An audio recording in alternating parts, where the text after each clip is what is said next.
नवीन महाराज येऊन त्याचा एखादं वेगळं दैवत तयार करतो आणि त्याचा वेगळाच धर्मपंथ तयार करून त्याचे अनुयायी वाढवतो. संतांनी एकही मठ काढला नाही.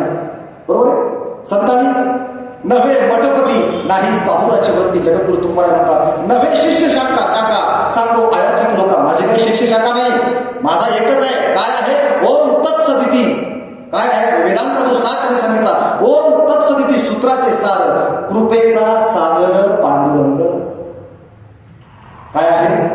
वेदांचा जो सार आहे की नाही तो काय आहे? कृपेचा सागर पांडुरंग आहे. आता विचार करा, जे देव आहे पूर्वीच्या काळामध्ये सुद्धा, आता तुम्हाला थोडंसं कधी ऐकलं नसल्यामुळं ऐकायला वेगळं वाटेल, विशिष्ट वर्णाचं कल्याण करण्यासाठी वर्ण चातुर्वर्ण्यामधल्या विशिष्ट वर्णाचं कल्याण करण्यासाठी देवाचा अवतार असं मानलं जायचं. अशी बऱ्याच धर्मग्रंथामध्ये अशी मांडणी केलेली आहे. परंतु पांडुरंग कसा आहे? सर्व सार आहे आणि तो कृपेचा सागर आहे. आणि तो कृपेचा जर सागर असेल तर तो आपल्या भक्तांमध्ये भेदभाव करत नाही. बरोबर आहे? कृपेचा जर सागर आहे पांडुरंग परमात्मा, आपल्या भक्तामध्ये जातीवरून, धर्मावरून, वर्णावरून, त्याच्या आर्थिक संपन्नतेवरून, तो ज्ञानी आहे का, तो कसा आहे, अडाणी आहे का, अशा कोणत्याही गोष्टीवरून जो देव आपल्या भक्तांमध्ये भेद करत नाही त्या देवाचं नाव म्हणजे पांडुरंग परमात्मा. आणि म्हणून तुकाराम म्हणतात होय आम्हाला वेद मान्य आहे, पण कसे मान्य आहे? अत्यंत धाडसाचं वाक्य त्यांच्या अभंगात आहे. या अभंगाचा समारोप करताना ओम तत्सदिती सूत्राचे सार कृपेचा सागर पांडुरंग हे तुकाराम सांगतात. आणि या अभंगाची शेवटची ओळ अशी आहे की ते काय म्हणतात? मला वेद मान्य आहे, पण कसे वेद? जगाचं कल्याण करणारे वेद मान्य आहे. गो ब्राह्मण हितावरी निराळे वेदांचे ते मूळ तुका म्हणे. हा जगद्गुरु तुकोबारायांचा अभंग आहे. फक्त गायीचं आणि एका विशिष्ट वर्णाचं कल्याण करणे हे वेदांचं कार्य नाही, ते ईश्वराचं कार्य नाही. मग कुणाचं, कोणतं मात्र याचं कार्य आहे? सकल सृष्टीचा उद्धार करणे, सकल जीवांचा उद्धार करणे हे वेदांचा अर्थ आहे. आणि हा वेदांचा सार उद्धार करता जर कोण असेल तर ते म्हणजे पांडुरंग परमात्मा आहे. इथं या ठिकाणी जगद्गुरु तुकोबाराय व्यवस्थेच्या विरोधामध्ये विद्रोह करणारे विद्रोही ठरतात, म्हणून विषयाचं नाव विद्रोही तुकोबाराय. हे माझ्या मनाचं मी काही सांगत नाही. फोडीले भांडार धन्याचा हा मान मी तो हमाल भार वाही. हे माझं काही नाही, सगळा मान या संतांचा आहे. मी हमाल आहे, मी पोस्टमन आहे. त्यांचा मान फक्त तुमच्यापर्यंत पोहोचवण्याचं एक मीडिएटर ज्याला आपण म्हणतो ते मीडिएटर मी आहे. त्याच्यामुळे हे सगळं काही संत साहित्यामध्ये आहे. पण आम्हाला आजकाल टीव्हीवरचे कॉर्पोरेट बाबा चांगले संत वाटतात. म्हणजे चांगले असतील तर बिलकुल त्यांना मानलं पाहिजे, मानू नका असं माझं म्हणणं नाही. पण आपल्याकडे एवढी सगळी परंपरा, हजारो वर्षापासूनची संतांची परंपरा असताना सुद्धा आज कोणत्या तरी एखाद्या माझ्यासारख्या नवख्या माणसाच्या मागे लागायचं बिलकुल नाही. आम्ही गाथा चिंतन ट्रस्ट स्थापन केलं आणि एखाद्या वेळेस त्याच्या गळ्यामध्ये आम्ही माळ घालतो ना, त्याला सांगतो तुझा गुरु कोण? जाधव महाराज का? अजिबात नाही. तुझे गुरु कोण आहेत? ज्ञानेश्वर माऊली तुझे गुरु आहे, जगद्गुरु तुकाराम महाराज तुमचे गुरु आहेत, गुलाबराव बाबा तुमचे गुरु आहेत, तुमचे गुरु संत नामदेव महाराज आहेत, अरे तुमचे गुरु शांती ब्रह्म एकनाथ महाराज आहेत. आम्ही फक्त तुम्हाला त्यांच्यापर्यंत पोहोचवण्याचं काम केलं. आम्ही मीडिएटर आहोत. तू लक्षात घ्या, वारकरी संप्रदायामध्ये जगाला, विश्वाला कवेत घेण्याची क्षमता या वारकरी संप्रदायाच्या तत्वज्ञानामध्ये आहे. म्हणून तो काय मला आजकाल शंका येते, वारकरी संप्रदायावर फार मोठं सांस्कृतिक आक्रमण आता व्हायला लागलेलं आहे. काल परवा आमच्या नांदेड जिल्ह्यातले हरिभक्तपरायण चैतन्य महाराज देगलूरकर, अत्यंत विद्वान वारकरी संप्रदायामध्ये सर्वश्रेष्ठ कीर्तन ज्यांचे असतात, विवेचन जर ऐकायचं असेल तर देगलूरकर महाराजांचं ऐकायचं, असा त्यांचा हातखंड आहे. त्यांनी खंत बोलून दाखवली की आमच्याकडे वारकरी संप्रदायातल्या सप्ताहाची परंपरा बदलून गेलेली आहे. आमच्याकडे वेगवेगळ्या कथा सांगणारे निर्माण झालेले आहेत. आणि हे कथा सांगण्यामध्ये दुपारी, सकाळी ज्ञानेश्वरीचं पारायण झालं, त्याच्यानंतर फराळ झाला, दुपारी गाथा भजन व्हायचं, गाथा भजन बंद झालं. गाथा भजन झाल्यानंतर दुपारी थोडंसं जेवणाचा भोजनाचा अवकाश, त्याच्यानंतर संध्याकाळी प्रवचन व्हायचे, प्रवचन बंद झाली. ज्ञानेश्वरीवरची प्रवचन व्हायची, प्रवचन बंद आहे सप्त्यामध्ये हल्लीच्या, बरोबर आहे. आणि त्याच्यानंतर हरिपाठ व्हायचा 1-1.5 तास, हरिपाठ बंद झाले, बरोबर आहे. त्याच्यानंतर डायरेक्ट कीर्तनाला सुरुवात झालेली आहे. हे वारकरी संप्रदायावरचं सर्वात मोठं अतिक्रमण आहे. आणि म्हणून जसं तुकोबाराय सांगतात, धर्माचे पालन करणे पाखंड खंडन. आपण जर संतांचे अनुयायी असू तर आपल्याला सुद्धा हे जे नव्या प्रकारचं पाखंड या संप्रदायामध्ये घुसत आहे, हे पाखंड सुद्धा बाजूला करणं आपलं काम आहे, हे आपण लक्षात घेतलं पाहिजे. मग मी तुम्हाला सांगत होतो की इतकी सगळी आज आधुनिक मंडळी आहे, मग यांच्यासाठी सगळा सार काढला संतांनी, तो सार म्हणजे पांडुरंग परमात्मा. मग आता साधन पांडुरंग परमात्मा आहे, तर मग काय केलं पाहिजे? त्याची कशी पूजा केली पाहिजे, त्याचे काही विशिष्ट प्रकारचे कर्मकांड असले पाहिजेत ना? तर संत सांगतात काहीच नाही. पांडुरंगाला प्रसन्न करायचं असेल, ईश्वराला प्रसन्न करायचं असेल, तुम्हाला जास्त काही आटापिटा करण्याची गरज नाही. मग काय करावं लागेल? काय नाही, नाम संकीर्तन साधन पै सोपे, जळतील पापे जन्मांतरीची, न लगती सायास जावे वनांतरा, सुखे येतो घरा नारायण. बरोबर आहे? नाम संकीर्तन, अरे त्या पांडुरंग परमात्म्याचं फक्त नाम संकीर्तन करा. आणि हे साधन जगातलं सगळ्यात सोपं साधन आहे. आणि इतकं साधन सोपं आहे की तुम्हाला संसाराचा त्याग करावा लागत नाही, रानावनामध्ये जावं लागत नाही, डोंगर कपड्यामध्ये जावं लागत नाही. तर तुम्ही जर देवाचं नाव घेतलं ना, जसं आईचं नाव घेतल्यानंतर लेकरानं आईचं फक्त आई म्हणून उच्चार केला असता, हातात ही कामं टाकून आई त्या लेकराकडे धावत जाते ना, अगदी त्याप्रमाणे त्या पांडुरंगाचं नाव घेतलं तर आपल्या मुलाला जर तुम्ही हात मारली, तो कृपेचा सागर असणारा पांडुरंग परमात्मा आपल्या भक्ताकडे धावत जातो. तुम्हाला त्याच्याकडे जाण्याची गरज नाही. हे सोपं मार्ग सांगायचं काम संतांनी केलं आहे. न लगती सायास, सायास म्हणजे कष्ट. लक्षात घ्या, कष्ट लागतात का? तुम्हाला कष्ट लागू नये म्हणून संतांचा आटापिटा आहे. नव्हे, सर्वसामान्यांचे कष्ट जे बाजूला करतात त्यांना संत म्हटलं पाहिजे. ही वारकरी संप्रदायाची व्याख्याच आहे. संत कुणाला म्हणायचं? आपल्या डोक्यामध्ये प्रश्न येत नाही. संत कुणाला म्हणायचं? की विशिष्ट प्रकारची वस्त्र परिधान करणारे, विशिष्ट प्रकारे दाढी वगैरे जर असे जटा वगैरे असतील तर आपण त्यांना संत म्हणतो. किंवा डोंगर दऱ्यामध्ये गुहेमध्ये जाऊन काहीतरी तपश्चर्या वगैरे करत बसलाय 6-6 महिने, लोकांमध्ये मिसळायचं नाही, त्याच्यानंतर मिसळायचं, त्याला जणू काही आपण सगळेजण संत म्हणत असतो. बरोबर आहे? अशी एक पद्धत आजच्या काळामध्ये आहे, तशी त्या काळामध्ये सुद्धा होती. मध्यंतरी म्हणजे काट्याचं फरळ असतं ना, काट्याचं काटेरी फरळच म्हणतात तुमच्या इकडे, बाबळीचे काटे वगैरे असतात त्याला, त्याच्यावर उघड्या अंगानं झोपणारी व्यक्ती, लोक त्याच्या पाय पडायला लागले. तुमच्या लक्षात आलं? म्हणजे कुणाला काय, आम्ही कुणाला संत काय म्हणणार असो. आमच्या इकडे एक बाबा, म्हणजे आता ते सांगावं की नाही का असा मला एक प्रश्न पडलेला आहे. म्हणजे त्यांची अशी ख्याती होती की ते फक्त जेवण करतात. बरोबर आहे? आता खाल्ल्यानंतर त्याचं पचन झाल्यानंतर ते बाहेर टाकण्याची पण क्रिया आहे, पण त्यांची ख्याती अशी होती की त्यांना ती क्रियेची गरज नाही. लोक त्यांच्या मागे पडायला लागले. म्हणजे फार जागृत व्हायला. मी फॅक्ट सांगतोय, हे तुम्ही तपासून घेऊ शकता. मी या विचारमंचावर आदरणीय पांडुरंग परमात्म्याच्या, गुलाबराव महाराजांच्या आणि या सकल संतांच्या साक्षीनं बोलतोय. म्हणजे एकही शब्द मी माझ्या मनाचा बोलणार नाही. बरोबर आहे? वा उद्या निमित्त बोलू नको, संतांची आज्ञा आहे. ज्ञानेश्वर नामदेव महाराजांनी संतांना प्रमाण सांगितलं, आपण आपला धर्म सोडून, धर्माचा प्रचार सोडून, पांडुरंगाचं नाव सोडून बाकी काहीही बोलायचं नाही. तसं संत कुणाला म्हणायचं हे सांगत असताना तुकोबारायांच्या काळामध्ये सुद्धा लोकांनी सांगितलं, महाराज भगवी वस्त्र परिधान करणाऱ्या माणसाला संत म्हटलं पाहिजे. अभंग आहे, थोडक्यामध्ये सांगतो. भगवे तरी श्वान सहज वेश त्याचा, तेथे अनुभवाचा काय पंथ. तुकोबाराय म्हणतात की भगवे वस्त्र घालणाऱ्यालाच जर संत म्हणायचं असेल, श्वान म्हणजे कुत्रा, श्वान म्हणजे कुत्रा. आता हे श्वान शब्द कसा आहे, थोडासा संस्कृतमध्ये आहे, आपल्या बोली भाषेचा नाही, त्याच्यामुळे चटकन कळत नाही. एखाद्याला अरे कुत्र्या म्हटलं तर त्याला चटकन राग येतो, पण त्याला अरे श्वाना म्हटलं तर त्याला कळतच नाही. एक तास त्याला सुधरतच नाही. मला शिवी दिली का, कौतुक केले का, तो शब्दाचा महिमा आहे. बरोबर आहे? म्हणजे लोकांना एवढं अवघड करून सांगायची सवय झाली मला, शब्दांचे अर्थ माहीत नसतात. एका घरामध्ये मी गेलो, माझा कीर्तन एका गावामध्ये होतो, तिथं गेल्यानंतर आणि मग सहज ते चहा वगैरे घेत असताना लहान लेकरू खेळत आल्यानंतर त्याने सांगितलं, म्हणजे महाराजांच्या पाया पडा. आणि मग पाया पडण्यासाठी माझ्याकडे ते लेकरू आल्यानंतर मी त्याला, बाळ नाव काय तुझं? आणि त्या लेकरांना कौतुकाला म्हणजे बोबड्या बोलण्यात त्यांचं नाव सांगितलं की माझं नाव श्लेष्मा आहे. नाव श्लेष्मा सांगितलं. आणि माझ्या हातामध्ये जो तो चहाचा कप होता मी तो पटकन ठेवला. आणि ते माझी कृती त्या मुलीच्या वडिलांनी बघितली. छोटं लेकरू त्याच्या वडिलांनी बघितली. म्हणजे महाराज तुम्ही मुलीचं नाव ऐकलं तुमच्या हातातला कप खाली ठेवला का बरं? मी म्हटलं हे नाव कुणी ठेवलंय? ते मुली मीच ठेवलंय. कारण माझा असा अट्टहास होता की एकदा केव्हा तरी 10वी-12वीला असताना माझ्या ग्रंथामध्ये श्लेष्मा शब्द आला. मी तो शब्द लिहून ठेवला, अंडरलाईन केला. आणि तेव्हा माझ्या मनामध्ये ठरवलं की जेव्हा केव्हा मला लेकरू होईल, मुलगी होईल, तेव्हा तिचं नाव मी श्लेष्माच ठेवला. मी म्हटलं बरं ठीक आहे, तुम्ही तो शब्द वाचला, अंडरलाईन केला, पण श्लेष्मा शब्दाचा अर्थ थोडंसं जर तुम्ही शब्दकोशात पाहिला असता तर बरं झालं असतं. ते म्हणले का बरं, तुम्ही सांगा याचा अर्थ. मी म्हटलं काय, मी मराठीचा काही व्याकरण तज्ञ माणूस नाही, बरोबर आहे, तरी सुद्धा जेवढं काही मला थोडंफार अर्थ कळतो त्याच्यानुसार श्लेष्मा या शब्दाचा अर्थ होतो शिरगुण. हे फॅक्ट आहे. तरी सुद्धा लेकराचं नाव श्लेष्मा का? शब्द.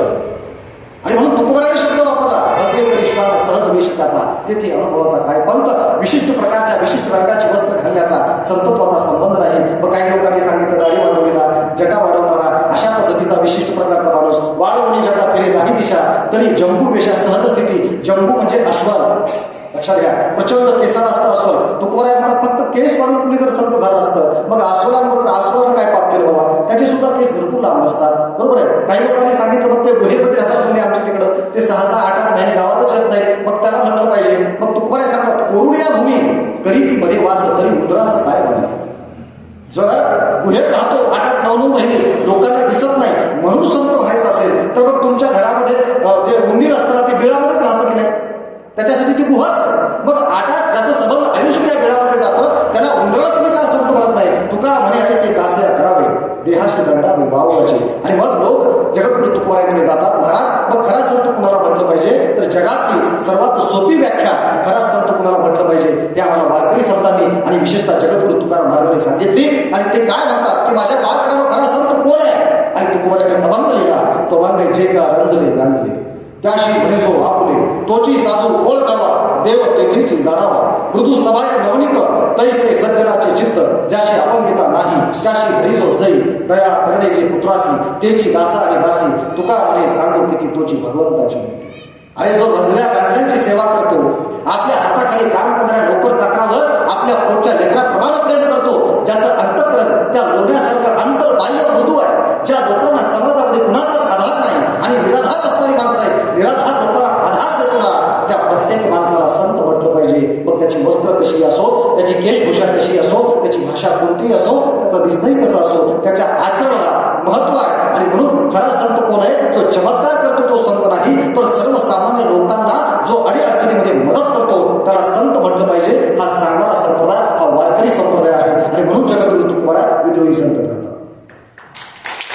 पारंपरिक ज्या व्याख्या आपल्या आहेत, त्या परंपरेनं आलेल्या व्याख्या त्या सगळ्या बाजूला सारल्या आणि एक नवीन मानवी मूल्य देणारी व्यवस्था या देशामध्ये, या समाजामध्ये निर्माण केली. आता तुम्हाला असं म्हणायचं असेल की मग वेदांमध्ये चातुर्वर्ण्याचा भाग आहे, मग भेदाचा भाग आहे, मग त्याची संगती कशी लावायची, तर तुकोबाराय तिथे सुद्धा म्हणतात. आता मला सांगा, जे तुकोबाराय वर्ण अभिमाने कोण झाले पावन, ऐसे द्या सांगून भजपाशी, अंत्यजात योनी करल्या हरिभजने, दयाची पुराणे घात झाली. अरे वर्णाचा जातीचा अभिमान बाळगून याचे धर्मामध्ये कुणाचाच कल्याण झालं नाही असे म्हणणारे तुकोबाराय वेद प्रामाण्य मानतात. मग चातुर्वर्ण्याची संगती कशी लावतात असा एक प्रश्न आपल्या मनामध्ये येतो. बरोबर आहे. आणि ते चातुर्वर्ण्य कुठं आलेलं आहे, पुरुष सूक्तामध्ये आलेलं आहे. ऋग्वेदाच्या 10व्या मंडलामध्ये पुरुष सूक्त नावाचा भाग आहे. त्याच्यामध्ये काय एक पुरुष दाखवलेला आहे आणि त्या पुरुषाच्या मुखातून एक वर्ण आहे, त्याच्या बाहूतून एक वर्ण आहे, त्याच्या मांड्यांमधून एक वर्ण आणि पायातून एक वर्ण, त्याला शूद्र वर्ण असं म्हटलं जातं. बाकीच्या 3 वर्णांना सर्व अधिकार आणि शूद्राने मात्र 3 वर्णांची सेवा करायची, अशा पद्धतीचं चातुर्वर्ण आहे. तुकोबारायांनी ज्या वेळेस वेदांचा अर्थ आम्हासीच ठावा असा अधिकार आपल्याकडे ओढून घेतला, तेव्हा तुकोबाराय या जो पुरुष आहे वेदोक्तामधला त्याचा अर्थ कसा होता. तुकोबाराय म्हणतात, अवधी एकाचीच वीण, तेथे कैचे भिन्न भिन्न, वेदो पुरुष नारायण, तेने केला निवाडा. तुकोबाराय काय म्हणतात, अरे मुखातून एक वर्ण जन्मला, हातातून एक वर्ण जन्मला, पायातून एक वर्ण जन्मला. हे अवयव वेगवेगळे आहेत, परंतु हे अवयव कुणाचे आहेत, हे एकाच पुरुषाचे आहेत ना. मग अवयवाकडे लक्ष देऊ नका, त्या एका जीवाकडे लक्ष द्या. म्हणून आजपर्यंतच्या व्यवस्थेनं काय केलं, मॉडेल तेच आहे. मी काय सांगतोय, तुकोबारायांचं कार्य अर्थ लावण्याची संगती कशी आहे, मॉडेल तेच आहे, मॉडेल बदललं नाही, चौकट तीच आहे, पण चौकटीला नवीन मूल्य प्राप्त करून देण्याचं काम जगद्गुरु तुकाराम महाराज करतात. आणि म्हणून तुकोबाराय हे विद्रोही संत ठरतात. कारण परंपरा अशी सांगते की या वेगवेगळ्या अवयवांकडे बोट दाखवते आणि म्हणून म्हणते की या वर्णांमध्ये भेद आहे. काय केलं, वैदिक पंडितांनी वेगवेगळ्या अवयवांकडे, मुख वर आहे, हात खाली बाजूला आहे, मांड्या बाजूला आहे आणि पायकर सगळ्यात खाली आहे, वेगवेगळ्या अवयवांकडे बोट दाखवण्याचं काम व्यवस्थेनं केलं. तुकोबाराय म्हणतात, नाही, अवयव कुणाचे आहेत, एकाच जीवाचे आहेत. मग अवयव वेगळे म्हणून विषमता आहे अशी व्यवस्था म्हणते. आणि संत म्हणतात, नाही, माणूस एक आहे, जीव एक आहे ना अवयवाचा मागचा, म्हणून समता मानली पाहिजे, विषमता मानली पाहिजे. अवधी एकाचीच वीण, तेथे कैचे भिन्न अभिन्न, वेदो पुरुष नारायण, तेने केला निवाडा. वेदांचा जो अर्थ आम्हास ठावा, जे तुकोबा अत्यंत आत्मविश्वासाला म्हणतात ना, ते याच्यासाठी म्हणलेला असतात. वंदिना भूते आता अवघीची समजते, गाळूया भेद प्रमाण तो ऐसा वेद. म्हणून लक्षात घ्या, वेद प्रामाण्य मांडलं का, आवर्जून मानलेलं आहे. पण तुकोबा काय म्हणतात, मी कोणत्याही धर्मामध्ये जातीमध्ये भेद करणार नाही का. वंदिना भूते आता अवघीची समजते. आणि वेदांमध्ये माणसामध्ये भेद करणारा जो भाग आहे, गाळूया भेद, गाळणे म्हणजे काढून टाकणे. प्रमाण तो ऐसा वेद, भेदांचा माणसामध्ये उच्च निस्ता पेरणारा जो भाग आहे, तो भाग मी काढून टाकणार. आणि त्याच्यानंतर समता प्रस्थापित करणारा जो भाग आहे, तो मात्र मला प्रमाण आहे, हे छाती ठोकपणे सांगण्याचं काम जगद्गुरु तुकाराम महाराजांनी केलं आहे. मग आता विचार करा, ज्यांना व्यवस्थेनं वेदांचा अधिकार, वाचण्याचाच अधिकार दिला नाही, वाचणं जाऊ द्या, पाहण्याचा अधिकार नाही, पाहणं जाऊ द्या, जर कुणी पंडिताला शब्द उच्चारले तर ऐकण्याचा अधिकार दिला नाही, त्याने वेदांच्या अर्थाची संगती लावण्याचं काम केलं. वेदांचा अर्थ आपल्या मनासारखा आणि जो विठ्ठलाला पांडुरंग परमात्म्याला अनुकूल आहे अशा पद्धतीने लावण्याचं काम केलं. बरं, गंमत अशी आहे, वेद अंबावरी घुसून गेला. व्यवस्था कशी आहे, अधिकारच नाही ना. मग तुम्हाला काय म्हणतात, वेद अंबावरी घुसून गेला. मग एखादा व्यक्ती किती खिन्न झाला असता, अरे मला अधिकार दिला नाही, तो तुम्हाला हुशार आहे. ते काय म्हणतात, काही हरकत नाही, वेद अंबावरी घुसून गेला, आम्ही त्याच्या बाला धरले कंठी. जाऊ द्या, वेद घुसून गेले, काही हरकत नाही, पण वेदांचा बाप जो पांडुरंग परमात्मा आहे ना, त्याला आम्ही कंठात धारण केले. आता बापच आमच्या पक्षात आहे, पोरग काय करणार आहे सांगा. ही स्ट्रॅटेजी आहे, ही रणनीती आहे. कीर्तन, व्याख्यान, विवेचन, प्रवचन याच्यावर व्हायला पाहिजे. हेच अभंग बाजूला ठेवतात, अख्खं जग फिरलं. बरोबर, हा आत्मा आहे, हा वारकरी संप्रदायाचा आत्मा आहे. तुकोबा म्हणतात की घुसून गेला, हरकत नाही, पण त्याचा जो बाप पांडुरंग परमात्मा आहे, त्याला आम्ही आता कंठामध्ये धारण केलं आहे. त्याच्यामुळे आता मला कुणाचीच गरज नाही. कारण शास्त्रांचा जो सार, वेदांची जो मूर्ती, तो आम्हा सांगाती प्राणसखा. कोण आहे, सकल शास्त्रांचा सार आहे. बरोबर आहे, तो आता आमचा प्राणसखा म्हणजे जीवलग मित्र आहे. बरोबर, तुम्हाला म्हणतात शास्त्रांचे जे सार, वेदांची जो मूर्ती, तो आम्हा सांगाती प्राणसखा. म्हणूनी नाही अनेकांचा पांग, झाले सर्व सांग नामे एका. आता आम्हाला कोणाचीच गरज नाही, फक्त त्या पांडुरंग परमात्म्याच्या एका नामामुळं आमच्या आयुष्याचं कल्याण झालेलं आहे. हे तुकोबांनी आम्हाला साधन दिले, लक्षात घ्या, फार मोठं साधन आहे. आणि म्हणून आज संतांनी फक्त सांगितलं पांडुरंगाचा मार्ग सोडू नका. जसं उदाहरण आहे, आपल्या इथं परिसरामध्ये झाडं आहेत ना, झाडं हिरवीगार दिसावी म्हणून आपण त्याला पाणी टाकतो ना. पाणी कुठं टाकतो बरं, पाणी झाडाच्या असं वर जाऊन टोकावर टाकतो का, मुळाशी, किंवा प्रत्येक फांदीवर पाणी शिंपडतो का, मुळाशी पाणी टाकतो आपण. बरोबर आहे, पाणी देत असताना वृक्षाला पाणी द्यायचं असेल तर प्रत्येक पानाला पाणी टाकत नाही, त्याच्या मुळांना पाणी घालावं लागतं. आणि म्हणून जेवढे काही धर्म संप्रदाय महाराष्ट्रामध्ये, महाराष्ट्राच्या बाहेर, भारत देशामध्ये, भारताच्या बाहेर आहे, त्याचं मूळ एकच आहे, आणि ते मूळ म्हणजे पांडुरंग परमात्मा. म्हणून तो कोऱ्या सांगतात, सिंचन करिता मूळ वृक्ष ओलावे सकळ.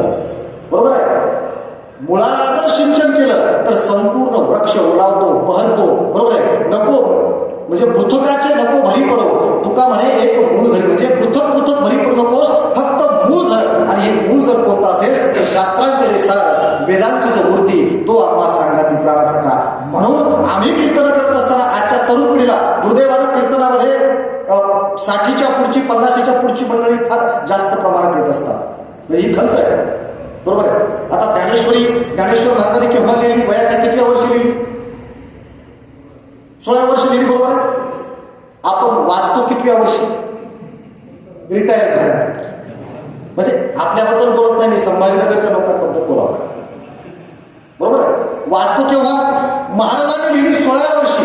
वाचतात केव्हा, रिटायर झाल्यानंतर. ज्या वेळेस रिटायर होतो ना, नातू पळत येतो, आल्यानंतर आजोबा नातवाला म्हणतो, कोण आहेस रे तू, म्हणजे आजोबा तुमचाच नातू आहे ना, का दिसत नाही, डोळ्यांची दृष्टी अधू झालेली आहे, दिसत नाही. मग ते म्हणतो आजोबा तुमचाच नातू आहे. हा काय म्हणून ऐकू येत नाही, कानाची क्षमता कमी झालेली आहे. मग पाया पडतो आणि त्याच्यानंतर संध्याकाळी मग ते नातवाला सांगते, जा बरं जरा ज्ञानेश्वरी घेऊन ये, आता तुमची दृष्टी अधू झालेली आहे, तुमचे कान म्हणजे शरीराची सर्व क्षमता कमी झाल्यानंतर तुम्ही जर ज्ञानेश्वरीला हात लावणार असाल, जे तुमच्या जीवनाचं कल्याण करणारा ग्रंथ आहे, तो ग्रंथ कधी दिला पाहिजे आमच्या हातामध्ये?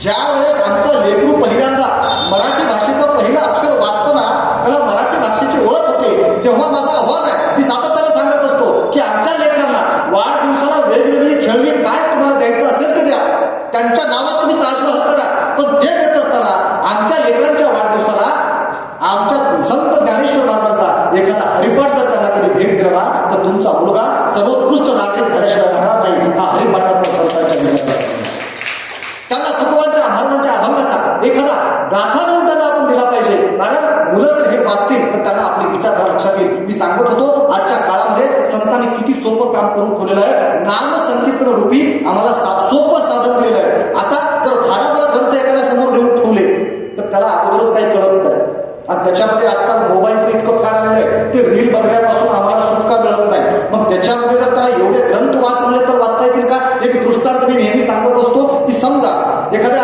जावयाला सासरवाडीचं बोलवलं, जुन्या काळातला जावई आहे, तेव्हा काही बसेस वगैरे एसटी वगैरे अशा काही गाड्या घोड्या नव्हत्या, त्या काळात घोड्यावरून प्रवास व्हायचा. आता जावयाला बोलवलं आलं सासरवाडीवरून, आणि कुठेही लक्षात घ्या, कोण्याही पाहुण्याकडे जायला पुरुष विशेषतः तेवढा आनंदी नसतो, पण सासरवाडीला जायचं म्हटलं का कुणास ठाऊक त्याला आनंदाच्या उघड्या फोडतात. म्हणजे पुरुषाला तुमच्या इकडं जावयाला मान सन्मान देत असतील असं ग्रहित करायला हरकत नाही, बरोबर? आमच्या इकडे नव्याचे 9 दिवस देतात, नंतर कोणी विचारत नाही घरोघरी मग तिथं तुम्ही. मग असं एक जावई होता, त्याला बोलवणं आलं, आता सासरवाडीहून बोलवणं आलं, आता पायी पायी जायला परवडत नाही, बैलगाडीला व्हायला बरं दिसत नाही, मग काय केलं पाहिजे? घोड्यावरून गेलं पाहिजे. बरं, घोडं तर नाही घरामध्ये, मग काय करायचं? गावामध्ये कुंभार होता, त्या कुंभाराकडे गेला आणि त्याला म्हणला मला माहिती आहे तुझ्याकडे घोडं आहे, ते घोडं जर मला दिलंस ना तर मी सासरवाडीला जाणार आहे आणि त्या घोड्यावर बसून जरा सासरवाडीचा पाहुणचार घेऊन येतो. त्याने सांगितलं म्हणले अरे वेड्या, मलाच खायला नाही, त्या घोड्याला कुठून खायला मिळणार? ते घोडं बघ म्हणले त्या पात्यामध्ये कसं भरतुकडं घोडं झालेलं आहे. ते मला काहीही करा पण मला एवढी वेळ द्या, कारण मला बोलवणं सासरवाडीचं आहे. दुसरं कुठं बोलवलं असतं तर पायी पायी गेलो असतो, पण सासरवाडीला पायी पायी जायला बरं दिसत नाही, थोडंसं घोड्यावरच जातो. असं म्हटल्यानंतर त्याला म्हणजे त्याची दया आली आणि त्याला म्हटलं बरं हरकत नाही, घोड्यावरून तू काय काय नेणार आहेस? घोड्याच्या मालकानं काय विचारलं, सासरवाडीला जाताना घोड्यावरून काय काय नेणार आहेस? आणि त्यानं सांगायला सुरुवात केली. आता तो म्हणजे दोघांचा ज्यांचा संवाद चाललाय ते मुस्लिम समाजातले आहेत, म्हणून नावं मुस्लिम आहे त्याच्यामध्ये. तो काय म्हणतो, घोड्यावरून काय काय नेणार आहेस? त्यानं सांगितलं काय नाही, फार थोडं साहित्य. अरे बाबा कोणतं साहित्य सांग तरी. काय नाही म्हणजे फार काही साहित्य नाही, 10 मन जवारी, बीबी की सवारी, हसन घुसन, आणि जागा असेल तर बीबी बसन म्हणलं. कशावर? घोड्यावर. मालक जाऊया, घोडं पटकन खाली बसतं, मालक एवढं खाली बसतो. अरे मला घोडं केवढं, त्याचा जीव केवढा, आणि तू कोण कोण देणार आहेस? 10 मन जवारी घोड्यावर, त्याच्यावर पुन्हा बायकोला बसवणार आहे, त्याच्यानंतर हसन हुसन नावाची 2 लेकरं बसणार आहे, आणि एवढं सगळं झाल्यानंतर जर जागा असेल मी बसतो म्हणायला लागेल. घोडं जगणार आहे का? तसं आजच्या काळामध्ये ज्याला धर्ममार्ग जाणून घ्यायचे आहे त्याच्या समोर भाराभर ग्रंथ आपण टाकले तर ते ग्रंथ कधीच वाचणार नाही. मग त्याला काय करायचं? आमच्या माऊलींचा हरिपाठ द्यायचा, त्याला सांगायचं काय नाही, काय करायचं? हरिमुखे म्हणा, हरिमुखे म्हणा, पुण्याची गणना कोण करी, अरे ठाईच बैसुनी करा एक चित्त, आवडी अनंत आळवावा, न लगे सायास जावे म्हणांतरा, सुखे येतो घरा नारायण. तुला काही करण्याची गरज नाही. अरे ऑफिसमध्ये बसतोस ना, एसी मध्ये बसतोस ना, ज्या वेळेस 2 मिनिटाचा अवधी मिळतो ना, डोळे बंद कर, पांडुरंग परमात्म्याचं चिंतन कर, देव तुला शोधत तुझ्या घरी येतात. हा सांगणारा जगातला सोपा संप्रदाय वारकरी संप्रदाय आहे. म्हणून आजच्या काळामध्ये वारकरी संप्रदायाची सगळ्यात जास्त गरज हे सांगितलं पाहिजे. साधनं भरपूर आहेत, साधनं अवघड आहे, ज्ञान मार्गाचा अधिकार नव्हता, कर्म मार्ग अत्यंत कठीण आहे. म्हणून तुकोबाने काय केलं? सोपे वर्ण आम्हाला सांगितले संती, आणि टाळ दिंडी हाती घेऊन नाचा, आणि समाधीचे सुख सांडा ओवाळून ऐसा हा कीर्तनी ब्रह्मरस. सोपं वर्ण सांगितलं संतांनी, अवघड आहे ते सोपं केलं. आता जे सोपं आहे त्याला अवघड करून सांगतात लोक, त्यांना विद्वान म्हणतात. म्हणजे हल्ली अशी पद्धत निघायला लागलेली आहे की अशा पद्धतीनं चुकीच्या संकल्पना आपल्या डोक्यामध्ये जर असतील तर निश्चितपणे आपण त्यातून बाजूला पडलं पाहिजे. संतांचा मार्ग अत्यंत सोपा होता, त्या मार्गावर जर मार्गक्रमण केलं तर निश्चितपणे आपल्या जीवनाचं कल्याण झाल्याशिवाय राहणार नाही. हे सर्व करत असताना तुकोबाने पहिल्यांदा सोवळं ओवळं नाकारलं. देवाचं नाव घ्यायचं, बघा आता नाव घ्यायचंय तर नाव सोवळ्यात घेतलं पाहिजे का? बरोबर आहे. काय बा करीशी सोवळे ओवळे, मन नाही निर्मळे वा उगाचे. अरे सवळं ओवळं भरपूर घातले बाबा, पण तुझं मन निर्मळ नाही ना, बरोबर आहे. आणि मन निर्मळ नसेल तर कितीही लाखाचा पंचा घातला अर्थ नाही, असं मी म्हणत नाही, असं तुकोबाराय सांगतात. बरं, नामस्मरण जर करायचं असेल, सोवळं घातलं पाहिजे का? नाही. बरं, त्याच्यासाठी आंघोळच केली पाहिजे का? म्हणजे मी असं म्हणत नाही बरं का, आंघोळ न करता, म्हणजे खरं तर देवाचं नाव केव्हाही घ्या, चांगलंच आहे. तुकोबाराय सांगतात, न लगे आंघोळी तोंड धुवावे, नाम गोड सर्व भावे. इतकं सोपं साधन आहे. सोवळं ओवळं घालण्याची गरज नाही, अहो आंघोळही करण्याची गरज नाही, तोंडही धुण्याची गरज नाही, केलं तर उत्तमच. आंघोळ वगैरे करून देवाचं नाव जर आपल्या मुखामध्ये आलं तर फार चांगलं आहे, पण संत आम्हाला जितकं सोपं होईल तेवढं सोपं करण्याचा, सोपं संप्रदाय देण्याचं काम करतात, सोपा विचार देण्याचं काम करतात. आणि मग सोवळ्या ओवळ्याची संकल्पना नाकारली आणि त्याच्या पुढे जाऊन काय म्हणतात, फक्त विशिष्ट प्रकारची वस्त्र घालणे म्हणजे सोवळे होणे नव्हे. मग सोवळं होणं काय आहे? परद्रव्य परणारी तेथून या दुरी तो सोवळा. सोवळा कोण आहे? इतरांनी कमावलेलं धन आहे, परकीय धन आहे, दुसऱ्याच्या हिस्स्याचं धन आहे, त्याच्यापासून आपण 4 हात लांब राहणे याला म्हणतात सोवळे असणे. परनारी स्वतःची धर्मपत्नी सोडून बाकीच्या सर्व स्त्रिया आईसारख्या, बहिणीसारख्या, लेकीसारख्या वाटणे सोवळं असणं. फक्त वस्त्र घातले म्हणजे माणूस सोवळा होतो असं नाही, तर परद्रव्य परणारी तेथून या दुरी तो सोवळा, ही अत्यंत सोपी व्याख्या जगद्गुरु तुकाराम महाराजांनी सांगितलेली. आज मला ते आता सोशल मीडियामध्ये आपण बघत आहोत, इप्स्टीन फाईल नावाचा प्रकार, खरं तर इतक्या पवित्र वातावरणामध्ये ज्याचा उल्लेख सुद्धा करू नये अशा अत्यंत विकृती आहे. परंतु त्या लोकांना सुद्धा म्हणजे आजच्या काळामध्ये धर्म किती गरजेचा आहे, आणि तो धर्म सुद्धा कोणता? जगाला नीतिमत्ता देणारा धर्म, आणि तो एकमेव धर्म तो म्हणजे संतांचा वारकरी संप्रदाय आहे. त्याची आज कधी नव्हे तेवढी जास्त गरज निर्माण झालेली आहे.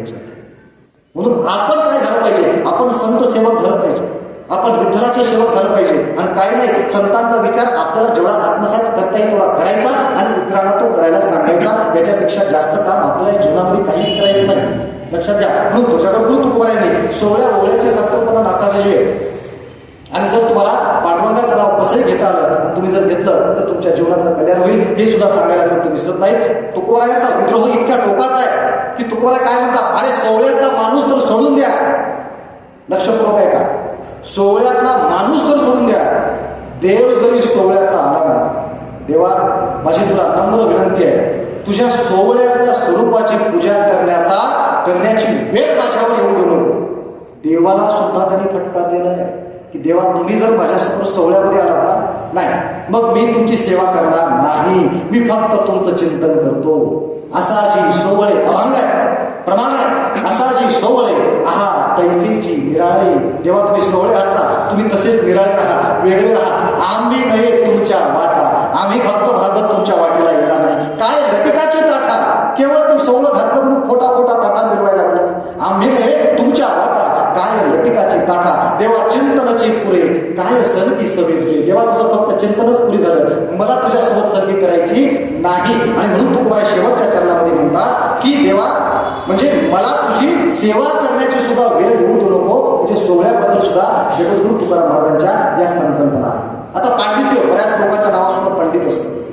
एक व्याख्या तुकोबारायांनी बदलून टाकलेली आहे. खरं तर विषय खूप मोठा आहे, तो 1 तासामध्ये 1.25 तासामध्ये होणार नाही. परंतु ढोबळपणानं ज्या काही संकल्पना परंपरेनं आमच्या डोक्यामध्ये भरवलेल्या आहेत त्याच्याबद्दल थोडंसं विवेचन करून आपण व्याख्यानाच्या शेवटाकडे जाणार आहोत. तुकोबाराय पंडित कुणाला म्हणायचं?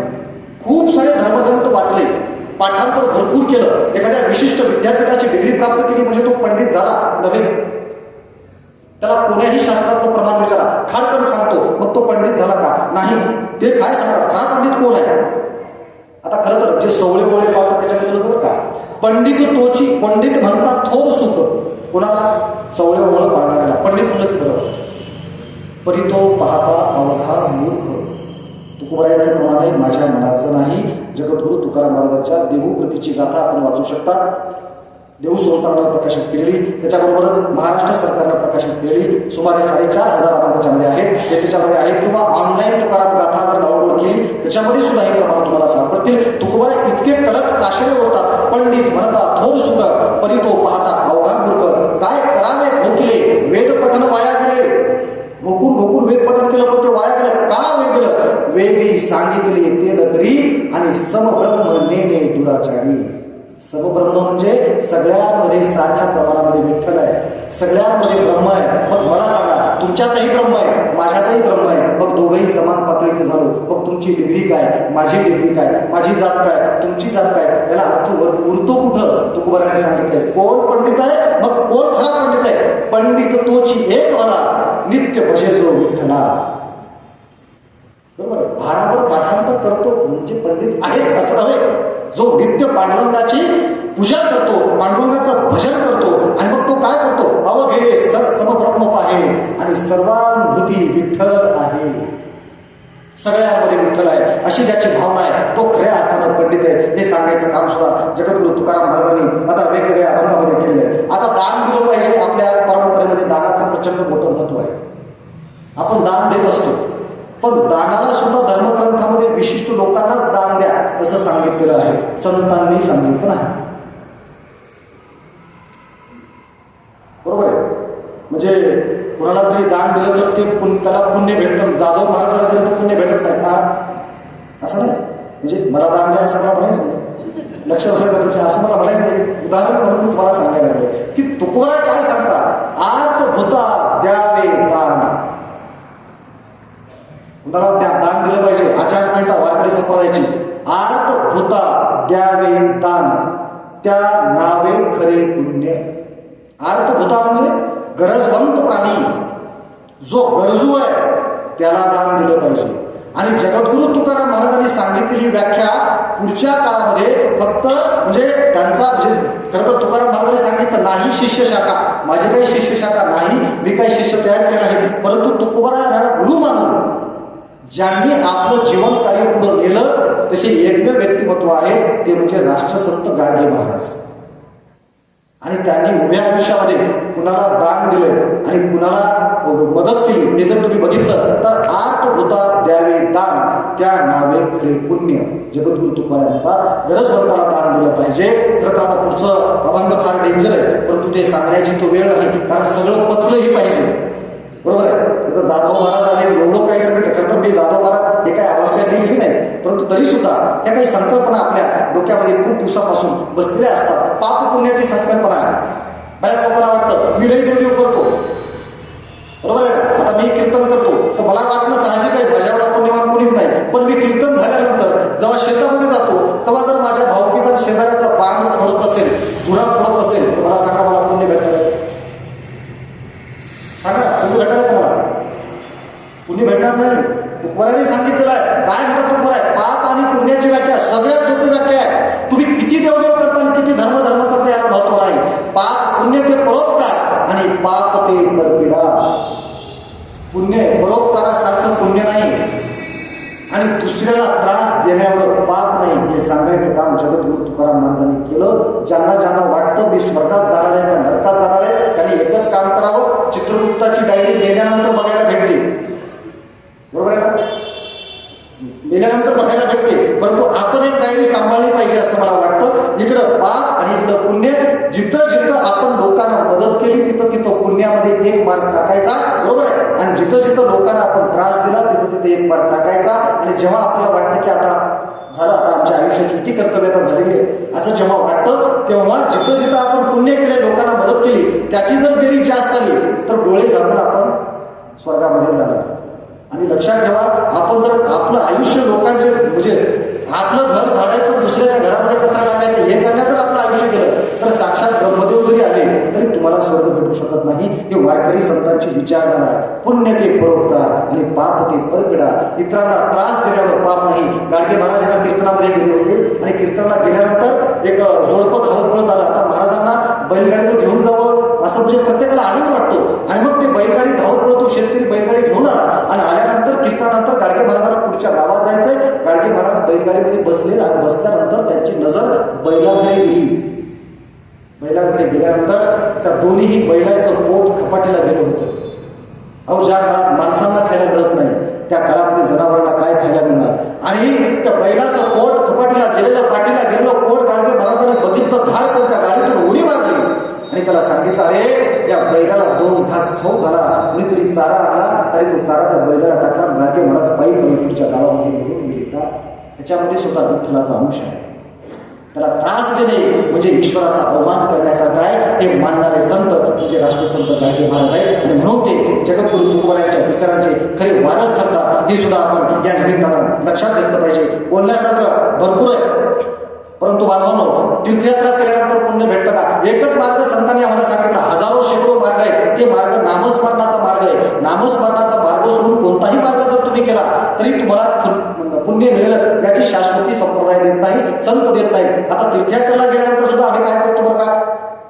जाऊन या तीर्था काय तुवा केले, चर्म प्रक्षाल्य वरीवरी तीर्थामध्ये जातो आणि त्या तीर्थामध्ये जाऊन फक्त आंघोळ करतो आणि चर्म प्रक्षालन करतो. कातरी धरून बरोबर आहे. जाऊन या तीर्था काय तुवा केले, चर्म प्रक्षालने वरीवरी अंतरीचे शुद्ध कास्यारे झाले, भूषणत्वा केली जना माझी, वृंदावन फळ भोळिले साखरा, भितरिल थारा मोडीचना, तुका म्हणे नाही क्षांती क्षमा दया, दोवरी कासया फुंदा तुम्ही. तू तीर्थयात्रेला गेलास, फक्त कातरी धुतलेली आहे, पण तुझं मन मात्र षड विकारांनी तसंच मलिन झालेलं आहे. आणि मग हे एवढं सगळं मळ जर तुझ्या अंतःकरणामध्ये जर असेल तर त्या तीर्थयात्रेमध्ये कितीही तू आंघोळ केली, काही केलं तरी तुला पुण्य मिळू शकत नाही, हे तुकोबाराने सांगितलं. मग हे तीर्थयात्रेला जाणं कशासाठी? मला लोकांनी पुण्यवान म्हटलं पाहिजे याच्यासाठी, असं मी म्हणत नाही. तुकोबारा का भूषणत्वा केले जरा माझे. पूर्वीच्या काळात लोक जायचे, तीर्थयात्रा करायचे, दर्शन घ्यायचे आणि जे काय मावंद वगैरे जे असतं आपलं जेवण द्यायचे आणि ते सांगता समोर व्हायचा. पण आता पद्धत बदलली.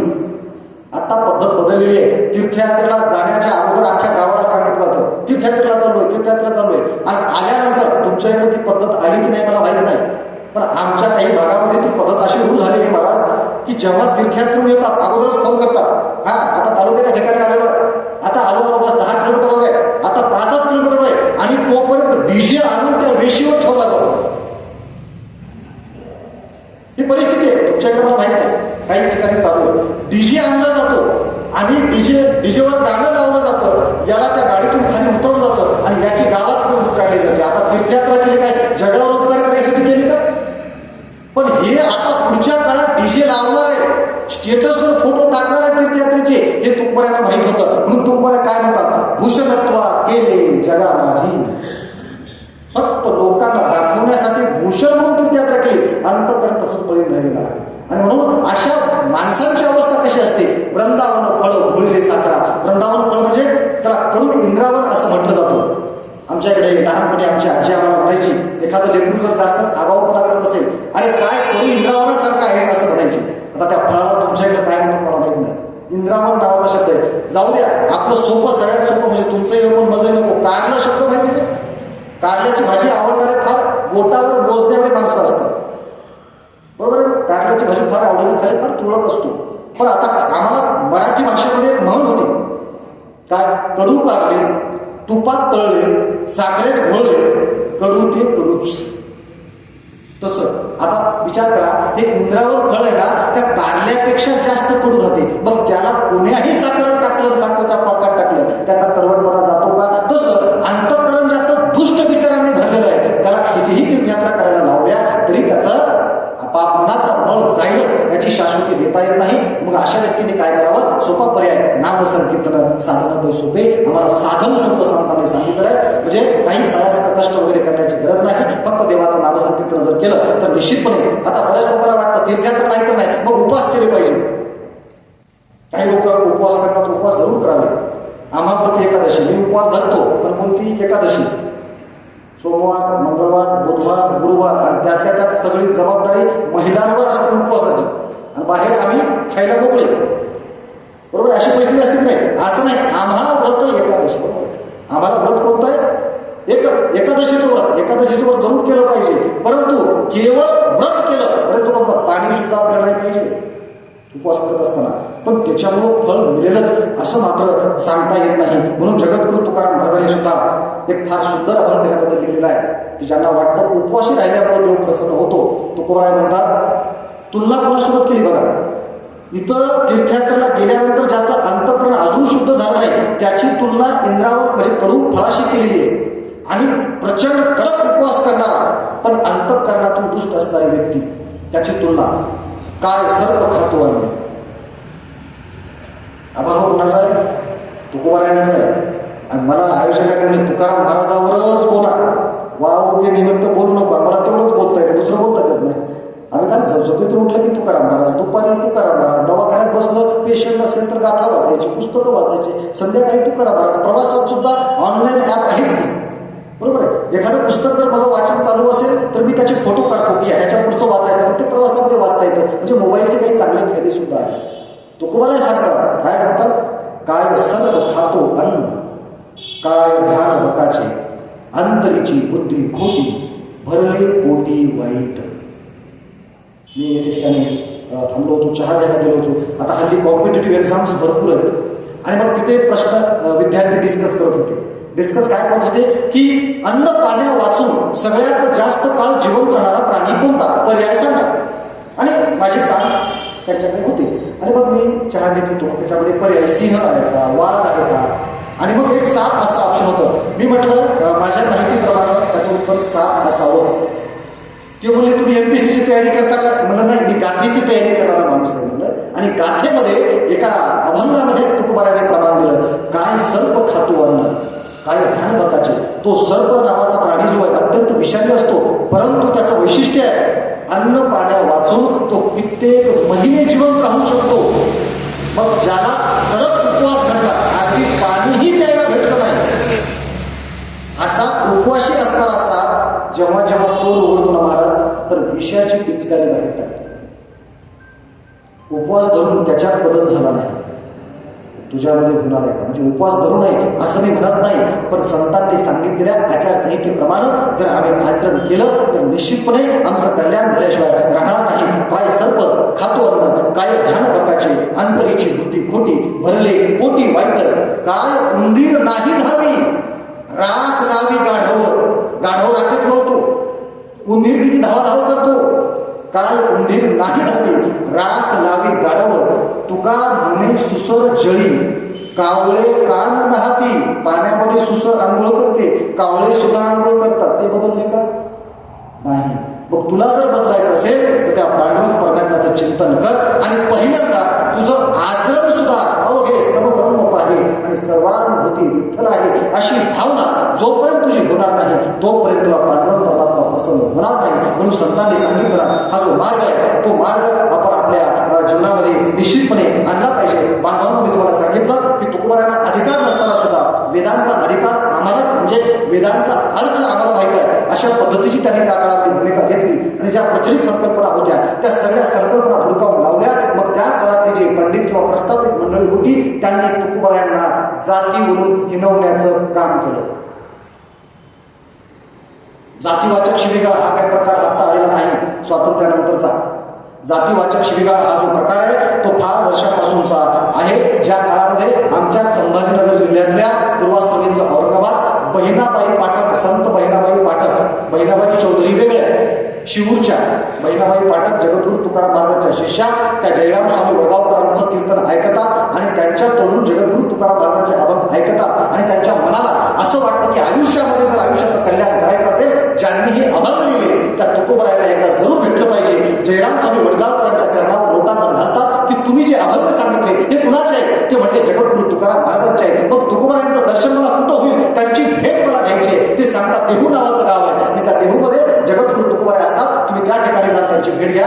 आपले जे पती आहेत त्या पतीला घेऊन ही जे संत आहेत पहिला संत तुकोबारायांकडे येतात, त्यांच्या चरणावर लोटांवर घालतात आणि सांगतात की तुम्ही माझे गुरु आहात आणि मी तुमची शिष्य आहे. परंतु तुकोबारायांचा दंडक होता की शिष्य वगैरे बनवायचं नाही. पण ही जेव्हा माहिती देहूच्या गावामध्ये पसरते तेव्हा तिथं मंबाजी नावाचे ग्रहस्थ होते, मंबाजी नावाचे पंडित होते. त्यांनी काय सांगावं बघा, ते काय म्हणतात की स्वप्नीचा अनुग्रह गुरु केला शूद्र.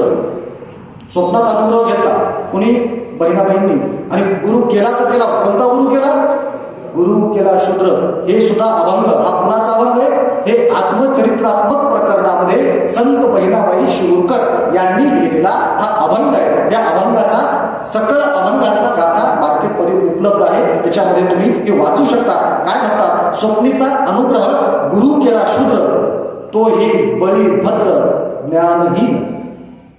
शूद्र केला तर केला. कसा आहे, बळीभद्र या शब्दाचा आजच्या बोली भाषेमध्ये अर्थ होतो नांगरगठ्ठा. अजूनही त्याचं सोबत करायचं म्हटलं तर कुणबट या शब्दाचा शिवी आहे. काय गुरु केला, बळीभद्र. कसा आहे तो, ज्ञानहीन आहे.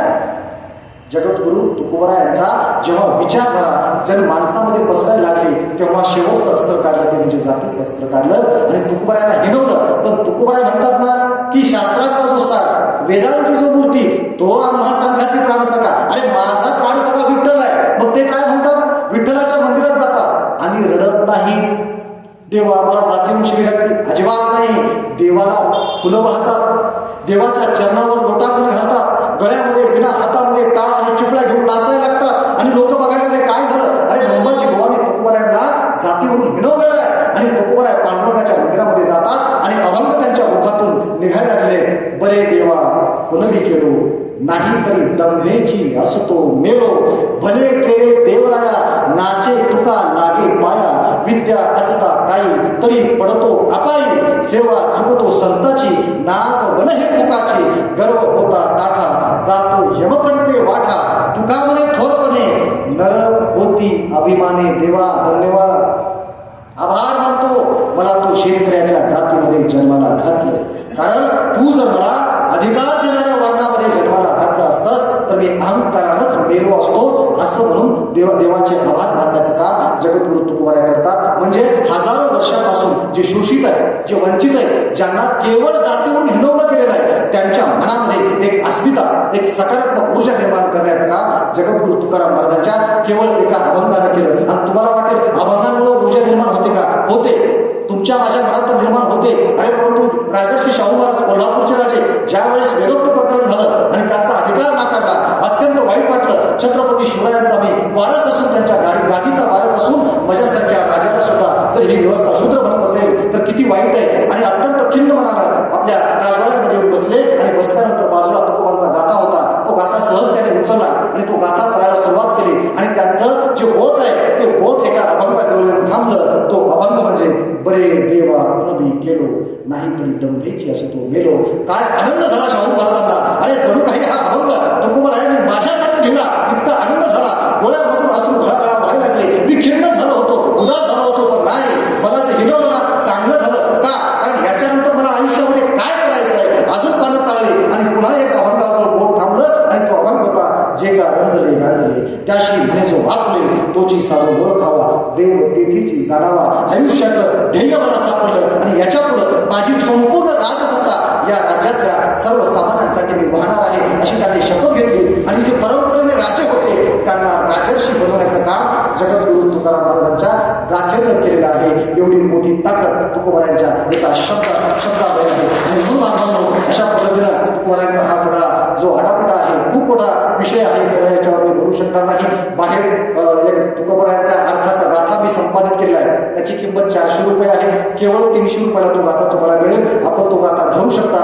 त्याबरोबरच तुकाराम महाराजांचे जे काही फोटो आजकाल उपलब्ध आहेत ते फोटो थोडेसे वयस्कर याच्यामधले किंवा जुने याच्यामध्ये आहेत, परंतु अत्यंत चांगला तरुण वयातला तुकोबरायांचा तस्वीर बनवून घेण्याचं काम सुद्धा गाथा चिंतन प्रश्न केलेला आहे. आणि त्या फोटोचं वैशिष्ट्य म्हणजे 800 वर्षाची 850 वर्षाची जी परंपरा आहे ती संपूर्ण परंपरा त्या फोटोमध्ये दिसते. कारण तुकोबरायांना अभंग लेखनाची प्रेरणा ज्या संत नामदेव महाराजांनी दिली, आणि नामदेव महाराजांनी दिली, नुसते नामदेव महाराज एकटे आले नाही तर स्वतः पांडुरंग परमात्म्याला सोबत घेऊन आले आणि आल्यानंतर करावे कवित्व, बरोबर आहे, आणि तुम्ही कवित्व करा आणि कवित्वाशिवाय दुसरं काहीच बोलू नका, असा जो उपदेश त्यांनी दिला त्या उपदेशावर आधारलेली प्रतिमा बनवलेली आहे. ती केवळ 200 रुपयाला आहे. ती आपण घेऊ शकता. बोलण्यासारखं भरपूर आहे, मी बोलणार नाही, परंतु आज आमचे आदर्श जे आहेत हे आदर्श तुकोबरायांसारखे व्यवहारवादी असले पाहिजे. आता व्यवहारवादी आदर्श कसा असतो? आपण भावनिक माणसं, एकदम भावनिक माणसं होतो आणि भावनिक माणसांची बऱ्याचदा विचार क्षमता म्हणजे क्षीण होऊन जात असते भावनेच्या घरामध्ये. आणि म्हणून संतांनी आम्हाला भावना बाजूला ठेवून विचार करायला सांगितलं. धरावी चाली करावा विचार. एका एका शब्दावर प्रमाण आहेत, भरपूर प्रमाण येत असतील. मग आता व्यवहारवादी असणं कसं असतं तर तुकोबरायांनी त्याचंही प्रमाण घेऊन ठेवलेलं आहे. देव्हाऱ्यावरील विंचू बसला. आता देव्हाऱ्यावर विंचू बसला, आपण काय करतो किंवा काय झालं पाहिजे, आपल्याकडून कृती काय घडली पाहिजे? तुकोबराय सांगतात, आता घरातल्या देवाऱ्यावर विंचू बसलाय तर पळी पंचपात्र घेऊन फूल अक्षता घेऊन त्या विंचवाची पूजा करायला जाऊ नका. आदर्शवाद कसा असतो, व्यवहारवाद कसा असतो. देव्हाऱ्यावरील विंच बैसला, देवपूजा नावडे त्याला, तेथे पैजाराचे काम, भावे अधमाशी अधम. तुकोबाराय म्हणतात त्याची पूजापाठ करू नका. किंवा देव्हाऱ्यावर बसलाय ना, मग आता त्याला कसं मारू असाही विचार करू नका. पूजेचं ताट बाजूला ठेवा. काय घ्या? पायतन घ्या. जे पायतन आपण दारात काढून ठेवतो ते पायतन घ्या. अगोदर विंचवाला मारा आणि त्याच्यानंतर जीव शिल्लक राहिला तर देवाची पूजा करा. किती मोठा व्यवहारवाद सांगितला. हा व्यवहारवाद आजच्या तरुणांनी, आजच्या लोकांनी, मामा वारकऱ्यांनी, भक्तांनी हा निश्चितपणे आचरणामध्ये आणलं पाहिजे. आमचे आदर्श काही असतात. मी एका पाहुण्याकडे गेलो आणि पाहुण्याला विचारला होता, काहीतरी चर्चा घरी गेल्यानंतर सुरू करायची असते. चहा होत होता. मग चहा येईपर्यंत काहीतरी बोलावं. मी बाहेर बघितलं गोठा होता आणि गोठ्यामध्ये म्हैस बांधली होती. मग म्हटलं का हो बाबा हे म्हैस केवढ्याला आणली? ते म्हणजे 3 लाखाला आणली. म्हटलं 3 लाखाला कार भेटली. बरोबर आहे, बऱ्यापैकी चांगली कार. आणि 3 लाखाला म्हैस आणली म्हणजे काहीतरी विशेष असली पाहिजे. मी म्हटलं 10-20 लिटर दूध देते का? म्हणजे 1 थेंब दूध देत नाही. म्हणजे 1 थेंब दूध देत नाही आणि मग 3 लाखाची म्हैस कसं काय? मी म्हटलं काय जाफराबादी किंवा राजस्थानी असा काही वेगळा प्रकार आहे का? ते म्हणजे बिलकुल नाही, आपल्या गावालाच म्हैस आहे मिळते. आपले गावरान म्हैस आमच्या इकडे 70-80 हजारला भेटते आणि तुम्ही एवढी कसं काय दिली? आता दूध देत नाही म्हटल्यानंतर माझ्या मनामध्ये प्रश्न आला. अच्छा म्हणजे गाभण वगैरे असताना घेतली आहे का? ते म्हणजे गाभण सुद्धा नाही. म्हणलं म्हैस गाभण नाही, ती राजस्थानी नाही, ती जाफराबादी नाही आणि 1 थेंब दूध देत नाही. 3 लाख दिले कशाचे? ते म्हणले त्याचं एक कारण आहे. म्हणलं ही म्हैस जेव्हापासून जन्माला आली आणि गावामध्ये जेव्हा जेव्हा फिरली ना, गावातल्या एकाही हल्यानं हिच्याकडे वाकडी नजर करून पाहिली नाही. अत्यंत चारित्र्यवान म्हैस आहे आणि म्हणून मी या चारित्र्याचे 3 लाख रुपये दिले. म्हणजे आता मला सांगा, तिथं 70-80 हजार रुपये देऊन जर आपण चांगली दूध ती म्हैस आणली असती, काय 4-5 लिटर दूध निघालं असतं. घरी काही दूध ठेवा, बाजारामध्ये विका, समाजाचं कल्याण करा, आपलंही कल्याण करा. म्हणजे अशा पद्धतीनं भावनिक होऊन स्वतःचा सत्यानाश करायचा, समाजाचाही करायचा. परंतु संतांनी स्वतःचा सुद्धा उद्धार केला आणि समाजाचा उद्धार करण्याचं काम जीवनभर, आयुष्यभर या सकल संतांनी केलेलं आहे. त्या संतांचा वारसा आपण घ्यावा एवढंच आवाहन करतो. आणि जगद्गुरू तुकाराम महाराजांचे खरे वारस कोण असतील आदरणीय गुलाबबाबा तर आहेतच, परंतु त्यासोबतच राष्ट्रसंत गाडगे महाराज सुद्धा आहेत. गाडगे महाराजांना लिहिता वाचता येत नव्हतं, आपल्याला माहिती आहे. आणि मग लिहिता वाचता येत नसताना त्यांच्याकडे एक परीट बुवा होती. त्यांना तुकाराम महाराजांची गाथा वाचून दाखवायची आणि वाचून दाखवल्या तो अभंग पाठ व्हायचा. बघा, गाथा नुसती वाचायची नसते, पाठ करायची नसते. बरोबर आहे. घोकून या काय केले? बरोबर आहे. घोकायचं नाही, आचरणामध्ये आणलं पाहिजे. मग गाडगे महाराजांना ते सगळे शब्द पाठ होत गेले. पाठ होत गेल्यानंतर एका गावामध्ये सावकार होते. त्या सावकाराने सांगितलं होतं की गाडगे बाबा या तारखेला माझ्या गावामध्ये या, मी तुम्हाला काही देणगी द्यायची माझी इच्छा आहे. मग आता गाडगे महाराजांच्या गळ्यामध्ये डायरी असायची. त्या डायरीमध्ये गाव कोणतं, सावकार कोणता याच्या नोंदी असायच्या. मग त्यांनी त्या परिपूर्वाला सांगितलं, म्हणले आज अमुक तारीख आहे का? ते म्हणजे हो तारीख आहे, चला आपल्याला त्या आमच्या गावात जाऊन त्या शेठजीकडून आपल्याला देणगी घ्यायची आहे. मग त्यांनी ते थांबा ते म्हणजे का? म्हणजे थोडंसं पंचांग पाहतो म्हणले. आणि मग त्यांनी ते पंचांग काढलं आणि मग पंचांग काढून ते पोथी बघायला लागले. ते म्हटले आजचा मुहूर्त देणगी मागण्यासाठी चांगला नाही. तुम्ही जर त्या गावात गेले तर तुमची सावकाराची भेट होणार नाही, आपली चक्कर वाया जाईल. त्या काळात काही मोबाईल किंवा संसाधनं नव्हते संपर्काचे. मग गाडगे महाराज म्हणले, अरे बाबा तुम्ही तुकोबारायांचे अभंग मला वाचून दाखवता, परंतु तुकोबारायांचे अभंग वाचून सुद्धा तुम्ही म्हणजे तुका म्हणे हरीच्या दासा शुभ काळ अवघ्या दिशा, हा जो तुकोबारायांचा उपदेश आहे तो तुम्ही स्वतःच आचरणामध्ये आणत नाही आणि तुम्ही मला महत्व सांगायला लागले का? नाही म्हणले, सावकार नाही भेटला हरकत नाही, पण गावातली माणसं तरी भेटतील ना, माझा जनार्दन मला भेटेल, आपण जाऊया. त्या ठिकाणी गेले आणि गेल्यानंतर यांनी सांगितलं किंवा म्हणजे गेल्यानंतर मुलं त्या काळामध्ये ओरडायचे, गाडगे बाबा आले, गाडगे बाबा आले. आणि मग हे धावत पडत मुलांचा जो गलका आहे तो त्या सावकारांच्या कानावर पडला आणि सावकार स्वतःहून धावत पडत आले आणि आल्यानंतर त्यांनी स्वतःहून त्या गर्दीमधून वाट काढून बाबांचं दर्शन घेतलं. आता बाबा त्या परिपूर्वाकडे बघायला गेले. ते म्हणजे तुम्ही तर सांगितलं पंचांगाला की तुमची त्याची भेट होणार नाही. मग ते कानात काय म्हणतात माहितीये का? भेट झाली तरी तुम्हाला देणगी मिळणार नाही, पंचांगामध्ये लिहिलंय. आणि असं ह्या दोघांचा संवाद असताना त्यांनी 500 रुपयाची थैली काढली, जे गाडगे महाराजांसाठीच बांधून ठेवली होती की बाबा केव्हा येतील तेव्हा देणगी देऊ. 500 रुपयाची देणगी दिली आणि दिल्यानंतर पुन्हा गाडगे महाराज त्यांच्याकडे बघितले. असं म्हटल्यानंतर तो सावकार परत घरी गेला आणि दुसरी 500 रुपयाची थैली घेऊन आला आणि पुन्हा गाडगे महाराजांना दिली. 500 रुपये देण्याचं कबूल केलं, पण दिले 1000. आणि परिपूर्व मात्र सांगत होते की ग्रहांची स्थिती अनुकूल नाही, त्याच्यामुळे तुम्हाला काही देणगी भेटणार नाही असं त्यांनी सांगितलं होतं. त्यावेळी सुद्धा त्यांना खडसवण्याचं काम गाडगे महाराजांनी केलेलं आहे. आणि म्हणून तुकोबारायांचा वारसा जर आपण आमच्या घरामध्ये विचार करायला घेतलं तर निश्चितपणे गाडगे महाराजांचे संत त्यांच्यासारखं चारित्र्य आपलं निर्माण झाल्याशिवाय राहणार नाही. आयोजकांनी मला या ठिकाणी बोलण्याची संधी दिली, त्यांचे मनपूर्वक आभार मानतो. बराच वेळ होऊन सुद्धा आपण सर्वांनी मला शांतपणाने ऐकून घेतलं, आपल्यासमोर नतमस्तक होतो आणि शेवटचं एक आव्हान करतो. बोलत असताना एखादा शब्द इकडे तिकडे झाला असेल तर ती जाधव महाराजांच्या शब्दाची, भाषेची, बोलण्याची मर्यादा समजा आणि ते शब्द मला परत देऊन टाका. आणि जे संतांचे चांगले विचार आहेत ते विचार मात्र आवर्जून घरी घेऊन जा, एवढं आव्हान करून थांबतो. रामकृष्ण.